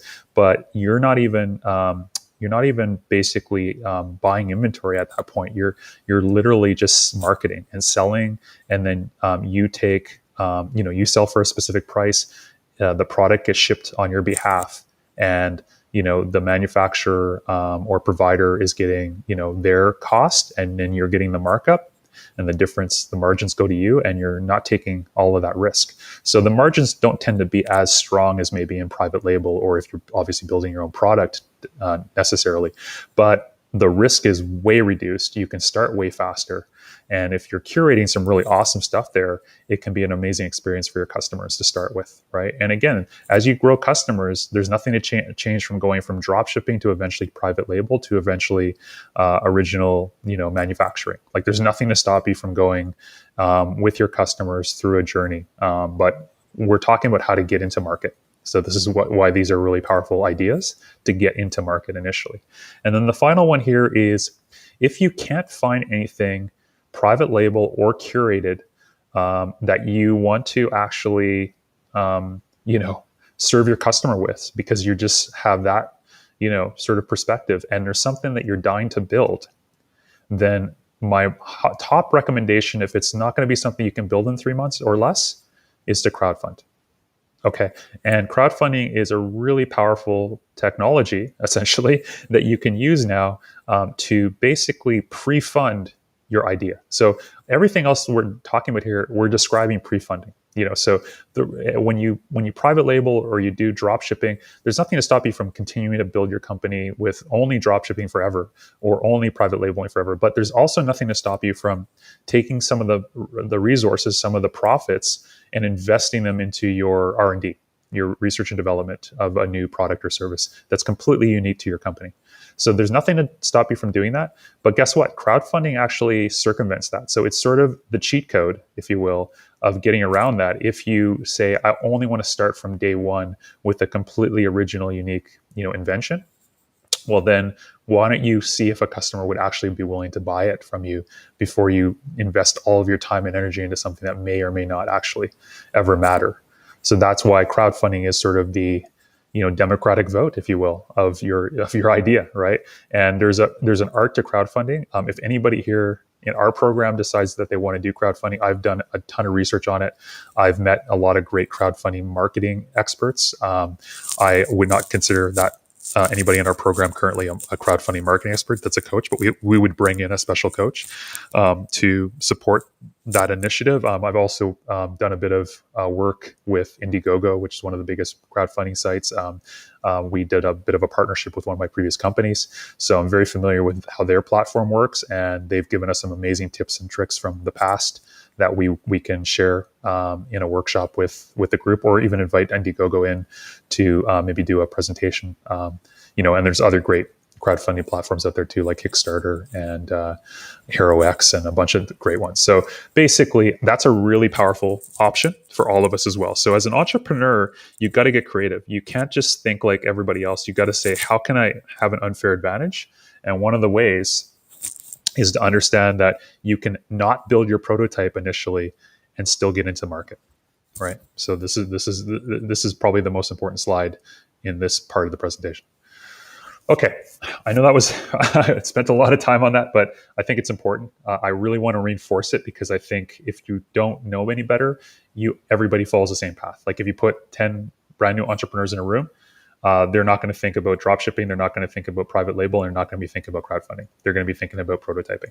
So I want to give you those options because they're actually a cheat code that's going to get you further along more quickly than some of your competitors, so that you can actually ultimately win the market, and then you can go build whatever you want. So here's the next part of this conversation. Curate. How do you now start to get into market? So you've got your idea, whatever that is, and now let's talk about the nuts and bolts. How do I get into the market? Well, the first thing I would do is it comes down to this idea of you don't have to be creative, you don't have to be a marketer, you don't have to be really good at any of this stuff, but you have to be good at curating, right? So we're using this word a lot. I'm a big fan of curating. So curate the curated. What do I mean by that? Well, what I mean by that is that you don't want to necessarily have to, if you're thinking about a different marketing, like a marketing tactic, well, go out and reverse engineer somebody who's done it. Somebody who's had an awesome experience with that particular channel, who's got the results that you're looking for, who is maybe representing themselves on that channel the way you want to represent your brand on that channel. Study them. If you can, talk to them. But if you can't, at least study them, okay? And then try to model what they're doing. Again, it's our other model for success, which is, again, it's curate, model, and improve. So curating the curated means that one of the things you can do is you can find other, so for example, if you want to see who's the best on in Instagram, who's or on TikTok, who's the best influencer on TikTok that you should be studying in your particular niche. Well, go and find some group or some article that's curated top TikTok influencers in health and wellness. You don't have to do all that work yourself. It's gonna take you maybe weeks and weeks to find top influencers, right? If you're just going to go and start to search on your own, it might take you a long time. But guess what? There's actually people out there that have already invested their time and energy into that endeavor because they're also interested in that, right? So if you can find groups now, do you trust everything? Well, you know what? Trust but verify. Go and find. Look at what they're presenting. Is it blowing you away? If it's not, then maybe it's not a good resource. Maybe look at 3 or 4 different resources of curated resources to see which one you resonate with. So you have to basically still do some work. It's not going to be like you're going to buy into every top 10 list that's out there. But guess what? It's a really fast way to actually learn almost anything really quickly, is to go out and sort of find out who's at the top of their game. They're typically going to end up probably somewhere on a list that is a list of top brands doing this or top brands doing that, and you can study from there, and that would be at least a good education for you, so that you can start to model that campaign or model that channel. Right. So, I mean, we had Carla share a bunch of great insights on TikTok. Well, she's not pulling that out of her hat. She's gone out there and she's curated. She's gone out there and read a bunch of stuff, researched a bunch of stuff, talked to a bunch of people about TikTok, so she could better understand the channel, so that she could actually come and present that back to you. So, of course, our job at Darkhorse is to try to curate the curated as well, right? The next thing you want to do is gear up. So there's better research tools than Google. So we have like a list of resource tools that you can use that are fantastic, right? So I'll save that. But there is like a link here. We'll give you. There's some great examples. I'll do that at the end. I'll just go through some quick examples of research tools that are, not to say that Google isn't great for certain things, but Google is kind of like, I mean, the way I equate it is, all of us, I'm sure, at some time or other are watching Netflix. Well, Google to me is turning more into like, Netflix recommending things to you. Like you like this show, so you're going to like that show. It's sort of like it's showing you the stuff that it thinks you're going to like, which is, there's nothing wrong with that, but it's not really the full experience that's possible. You're just getting basically like historical trends, and that's the stuff that's showing up in your searches a lot of times, right? Whereas if you get better research tools, then you can actually get into details beyond what your preferences would be set at, and actually find stuff that's actually a lot more precise. So there is better research tools for specific types of things you want to learn, or types of things you want to do, as it relates to market research, or as it relates to actually the nuts and bolts of getting traction and getting into the market. Okay, so definitely use better research tools for specific activities. And then probably the most important thing to always remember is that it should be, if you're doing it right, it should be fun. Right. And so explore, have fun, like experiment with things, do stuff that, maybe is kind of weird, that you're like, I don't know if this is going to work or this makes any sense, but just go out and have some fun. Be a bit more experimental with your brand.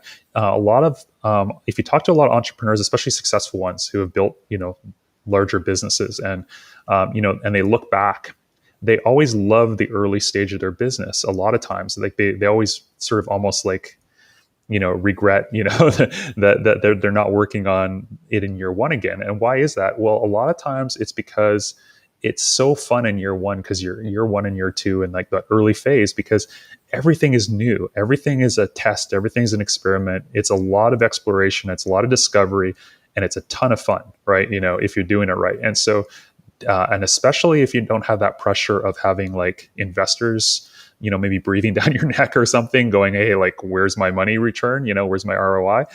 You don't have that, so take advantage of that. If you're going to be building your business without that sort of pressure initially, take advantage of that, because, before long, sometimes this can be less fun, because it can be, you have to be very, starts getting more and more serious. And I'm not suggesting you shouldn't be professional, but you should definitely have fun and make sure that you're playing, you're in there sort of figuring stuff out. Don't take yourself too seriously all the time, and don't take what you're doing to be, something that prevents you from enjoying yourself. Okay. You don't want to build a culture around that. So remind yourself that, this is supposed to be fun, right? So make sure that you're, exploring stuff and enjoying the journey. It's not the destination that's going to be the thing you remember when you get to the end of it. It's definitely going to be the journey. One of the last things to recommend in terms of going after traction is it's really about Kaizen. So what does Kaizen mean? It means continuous improvement. It's sort of it's a Japanese term derived from the automotive manufacturing industry, I believe originally.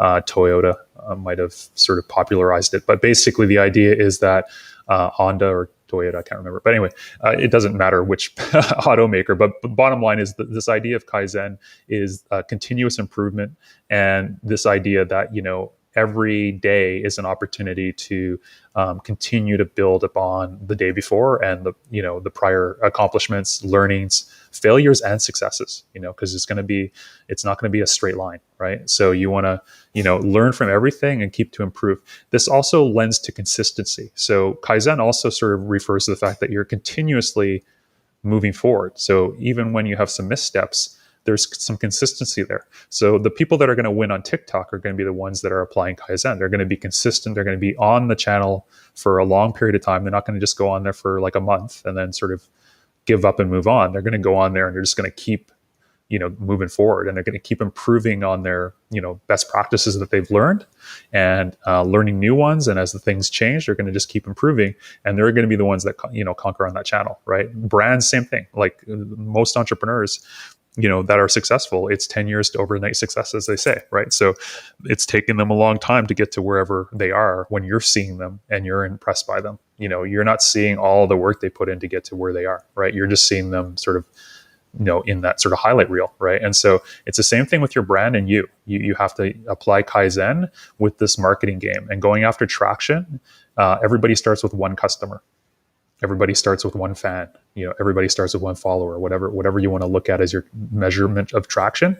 Everybody starts with one. You never start with like, the number that you're at now, right? Or a number that you're trying to get to. So just remember that it comes down to just showing up each day and just moving it forward, right? And you also have to know when to call it quits. That's a whole other story, but we'll save that for another day. But it's definitely not going to be in before. It's not going to be. You're going to have more opportunity to do this wrong than do the other thing wrong. Most of us don't stick with something too long. Most of us back out of things too quickly, right? So there is definitely some of us that are so stubborn that we actually hold on too long to something that we probably should move on from. But that's not the trend that most of us are in danger of, or trap that most of us are in danger of falling into right now. Last one is stack. So what do I mean by stack? So stacking is the idea that you take the success from one area and you now sort of protect it. You guard that success, and then you add another layer of success on top of it. Okay, so we talked in the beginning of today about technology. Every business should be a technology business was sort of a famous saying. I forget who did it. I think it might have been Andreessen from Andreessen Horowitz. I think he might have been the one that said, I think he said software is eating the world. But basically this other idea that I think came from him as well is this idea that every company that's going to survive is going to be a technology company, right? Into the future. And then, so yeah, that's great. And that's true. I wouldn't challenge that. But the other thing that's now true is that every great business, I think, is going to, we're sort of seeing the writing on the wall, is going to be a media company as well, right? So it's going to be focused on how it's communicating, how it's sort of telling its story, through these media channels that are becoming, sort of just the end all and be all, really, with in terms of modern society. So that's something that we all have to come to grips with or have to embrace. We have to embrace that if we want to be great product creators. For somebody like myself who's naturally, not thinking about that as much as I should, or who's more, rather have the product speak for me, I have to realize that that's not really the future. The future is that you need to, start to tell that story, as a brand, as a product, as a company, as an entrepreneur. So that's something that, is another example. So you're going to stack technology and you're going to stack media and whatever else, right? But the same thing goes for your marketing. So in your marketing, in your traction, if something's working, well, that's great. Keep it going, but now stack something else on top of it, and the combination is going to bring you to the next level, right? And then find something else after that. So you don't have to get everything right at once. Just find one thing that works, and then once that one thing is sort of kind of now laid out, you can go after the next thing, and then the next thing, and the next thing. So that's a really healthy way to kind of start to build your traction. Is don't try to get everything at once. Be patient, get at least one thing going that's working. And that's why we start with normally 3 traction channels, because we want to at least get one going, and the odds are in your favor. If you have 3 and 2 of them sort of are duds, chances that all 3 are duds are less likely, especially if you've done the traction exercise properly. The chance that you're going to have all 3 sort of be complete flops is pretty unrealistic. And even if none of them are at the level that you're hoping, one of them is going to be better than the other 2, and that's at least a starting point. Because again, it's Kaizen. It's a starting point. You're going to improve it. You're going to learn from it. You're going to apply what you learn to other channels. You might tweak it or whatever. But and then once you get something going, guess what? You're in the game now, and now you can start to stack. Right. So this traction game is really about stacking. It's not about getting it all right at once. It's really about stacking on your success, because once the one channel is working, the other channels become easier to actually get right, because you can take, a lot of the content or insights or leveraging that other channel, So, when we do paid ads, for example, it's easier if you've got your organic side of social media, for example, going really well, in order to do good paid ads, because now it's like a lot of that stuff that you've learned from organic is going to get applied to the advertising side of the business, right? And so all of this stuff works like that. The stacking actually is a really powerful, way to kind of think about your approach to traction. Oh yeah, I forgot about all this stuff. Okay, so I was sharing a couple of things the other day as just some examples of things I like about how to get into market. This is a great email. I hope, forgive me, Philip. Well, actually, it doesn't really matter. I'm sure that he'd be fine with this. But basically, he sent a great email, and it was an email that he was introducing a new product he's building. He's an architect. He's got an architecture business called Vue Parlant, and which is his last name. But he started a new sort of app. It's like a really cool app called Alice. And basically it helps you sort of do renovations to your home. And he came up with this really nice, just down to earth video, real short and sweet, to invite people to test his app out. Right. So I thought that was a really cool way for us to, kind of model a unique way to get into, into market. With our product, introducing it to, he's doing customer development 101, right? Now he went out and built the app before he did this, because I met with him a couple months ago when I was back, when I was last speaking with him, and he was working on it then, but he actually decided to actually build the product first, and that's your prerogative. I mean, some people are going to do that. Again, we're showing you other options. Maybe he didn't have to do that. Maybe he could have done this on a spreadsheet, but he opted to build the app first, and now he's ready to sort of now develop it out and obviously improve it. I don't think he waited until it's fully ready. I think right now it's sort of an innovation. It's still in sort of really early alpha or beta.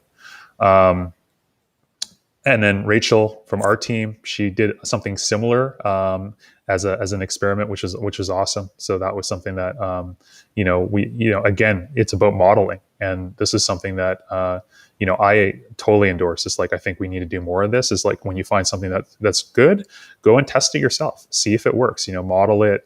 It's a much better way using video than going and trying to do just a written piece of content these days. I think doing a video intro of yourself to your customers is going to go a long way for you.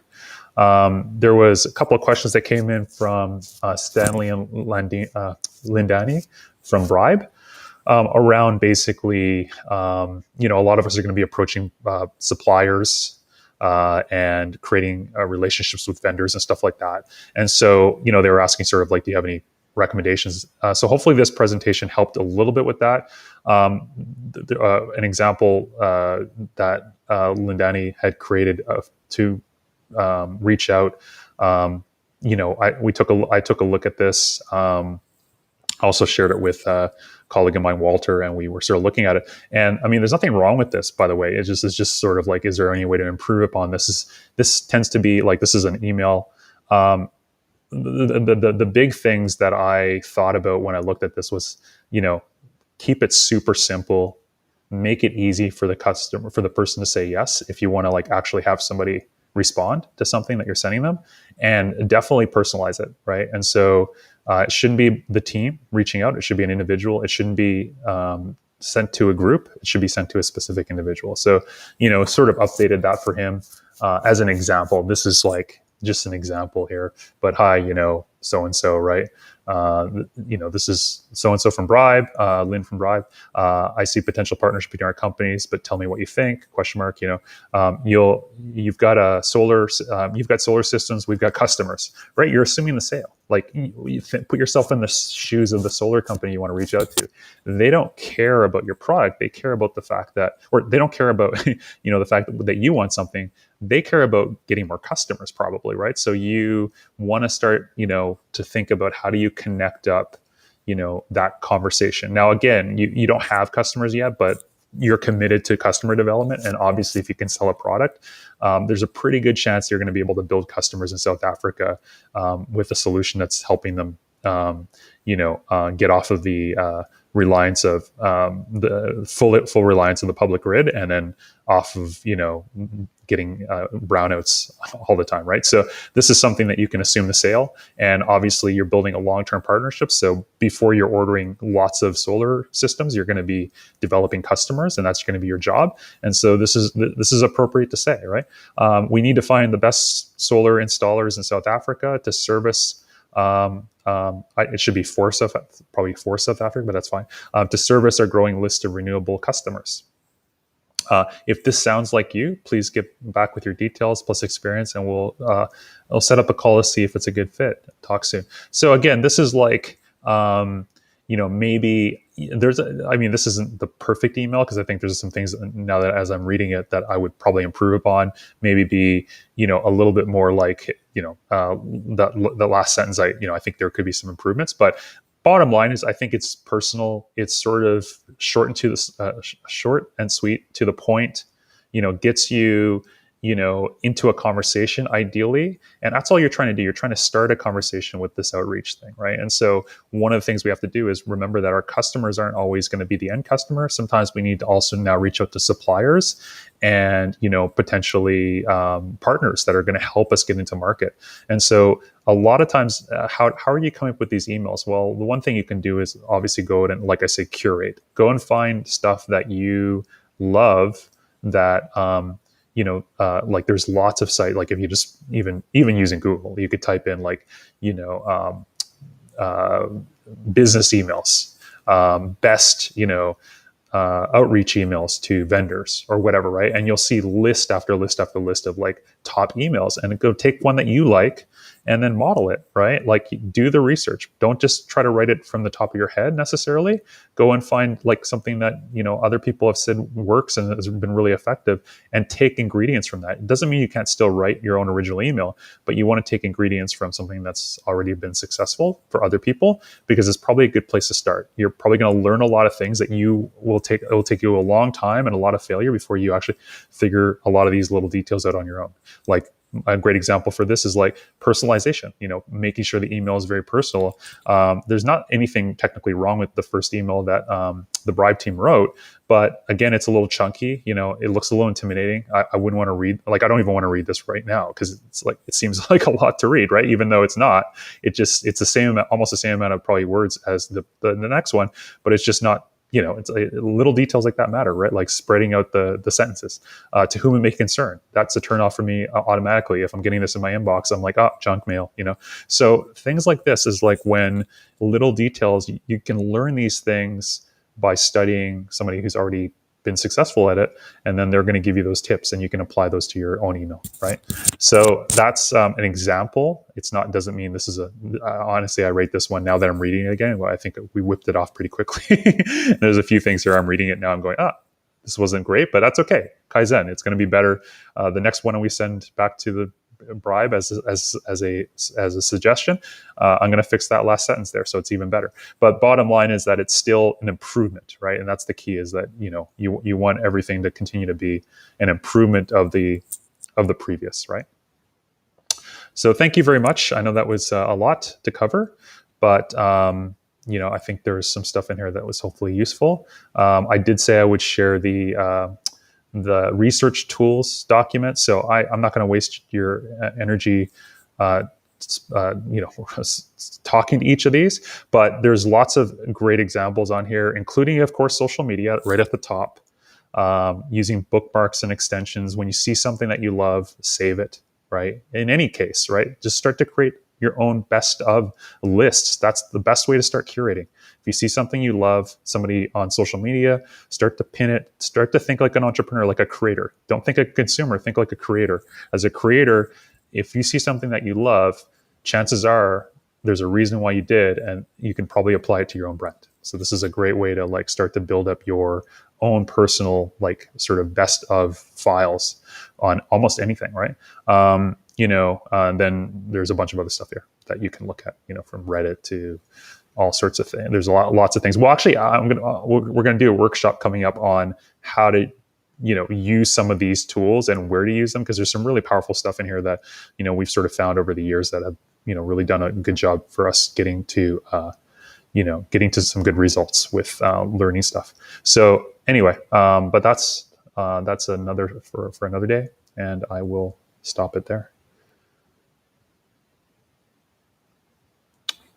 And yeah, so thank you guys. Thanks for your patience and your time, and I appreciate it. And if there's any questions, I know we're right at the end, but if there's any quick questions, happy to quickly answer it. And otherwise, we'll look forward to seeing everybody. Have a great weekend, and we'll look forward to seeing them next week. All the EIRs and coaches. I don't see any questions, so I'm going to assume that we're in pretty good shape. Awesome, guys. Okay, well, thank you very much. Have an awesome weekend, like I said, and look forward to chatting with everybody either through Slack over the weekend or next week. Have an awesome weekend ahead. Okay, thanks again. Bye-bye.